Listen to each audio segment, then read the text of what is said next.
जनाब मैनू नहीं पता लोग कबूतरबाजी किद्दां करदे आ सर। कोई अखां देखदा, कोई कुछ देखदा वा, किसी ने कुछ देखना हुंदा। मेरी जिहड़ी कबूतरबाजी आ, मैं अपनी कबूतरबाजी दा निचोड़ दस दिना जनाब। जिहड़े मैं रिजल्ट लै चुकिया वां, मैं हैगा सीधा जिहा बंदा, सच्चियां गल्लां करन वाला। ठीक है, पिजन कार्नर चैनल ते कदी आपां झूठ नहीं मारिया। मैं सर कबूतरबाजी करदा जी ਇਹ कबूतर ਦੇ ਪਰਾਂ ਦੇ ਸਿਰ ਤੇ।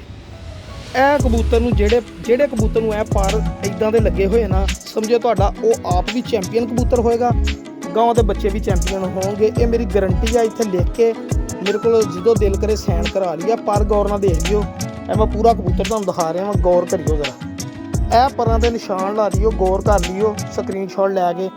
जो भी इस तरह का कबूतर तुहाडे कोल आया ना, यह पर होण कबूतर दे, उदन समझो तुहाडे कबूतर दे जोड़े बच्चे चैंपीयन होणगे। पर तसल्ली नाल गौर कर लियो, गौर करने वालियां ने गौर करनी इंशाअल्लाह। ठीक है जी, यह गौर कर लियो जनाब। इस कबूतर नूं चंगी तरह तसल्ली नाल एक बार देख लो, ताकि तुहानूं कोई गलत फहमी ना रह जाए। इंशाअल्लाह जेदे कोल होएगा चैंपीयन